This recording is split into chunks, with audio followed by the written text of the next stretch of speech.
subtopik 1.2 dan penyelesaian semua soalan mahir diri. Doa dan harapan cikgu agar kalian lebih bijak dan hebat selepas ini. Jom kita mula. Untuk soalan 3A, lengkapkan pola nombor. Pola ialah corak atau pattern yang kalian akan belajar di tingkatan 2. Don't worry, this is very simple. Apa yang kalian nampak dalam senarai nombor ini? Kita boleh guna garis nombor untuk imagine. Untuk negatif 9 menjadi negatif 7, kita tambah berapa? Kita tambah 2, betul tak? Jadi kita cuba bina garis nombor bagi senarai yang mana tambah 2 kepada nombor sebelumnya. Jadi apabila negatif 7 tambah 2 dapat negatif 5. Negatif 3 pula tambah 2 dapat berapa? Dapat negatif 1. 1 tambah 2 dapat 3. Jawapannya untuk pola nombor ini ialah negatif 9, negatif 7, negatif 5, negatif 3, negatif 1, 1 dan 3. Kaedah yang sama boleh digunakan untuk soalan 3B. Kita bina senarai nombor yang berkemungkinan. Kemudian, negatif 2 darab berapa dapat 4? Mestilah darab negatif 2 kan? Macam mana pula dengan 16 jadi 32? Juga darab dengan negatif 2.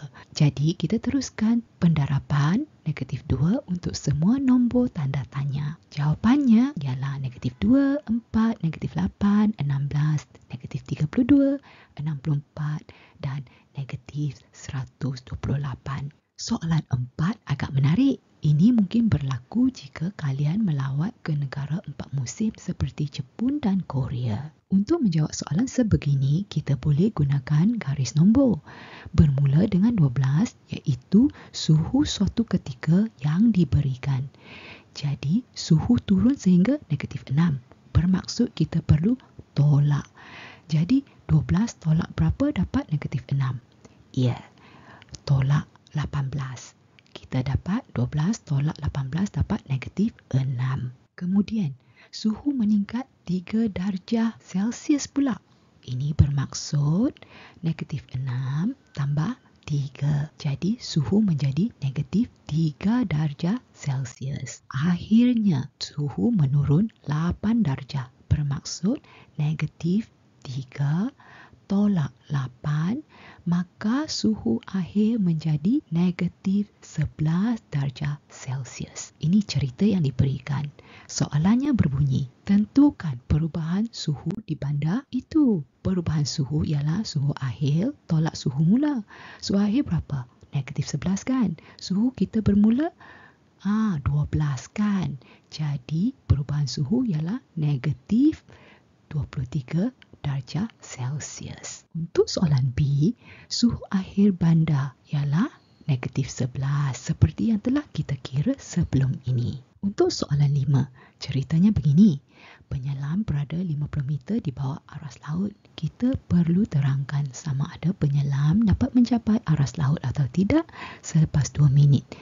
Sekiranya penyelam tersebut berenang naik 2 meter setiap saat.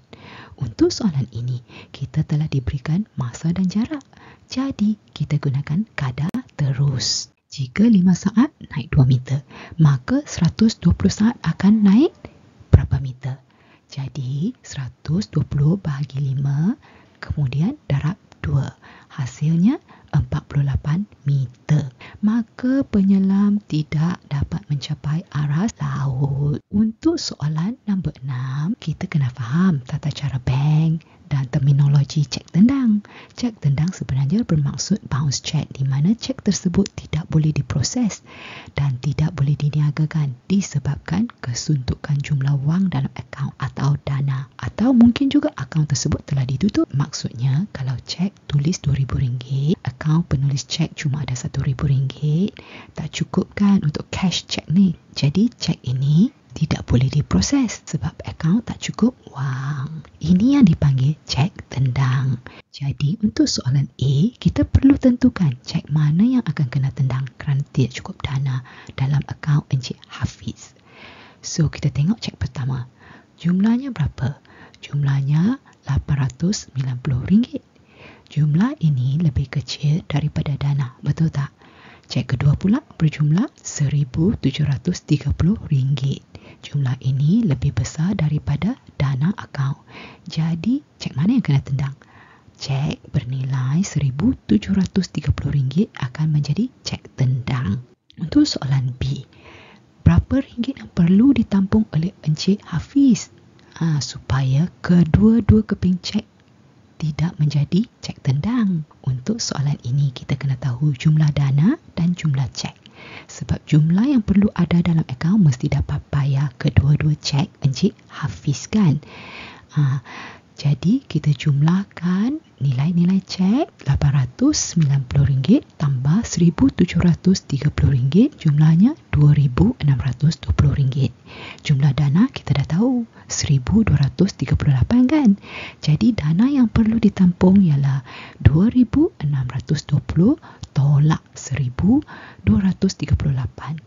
Jumlah dana yang perlu ditampung oleh Encik Hafiz ialah RM1,382. Siapa yang dapat jawapan yang tepat, sila berikan cikgu satu like ya.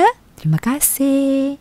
Jika perlukan penjelasan lanjut, tinggalkan pesanan atau komen dan cikgu akan respon secepat mungkin.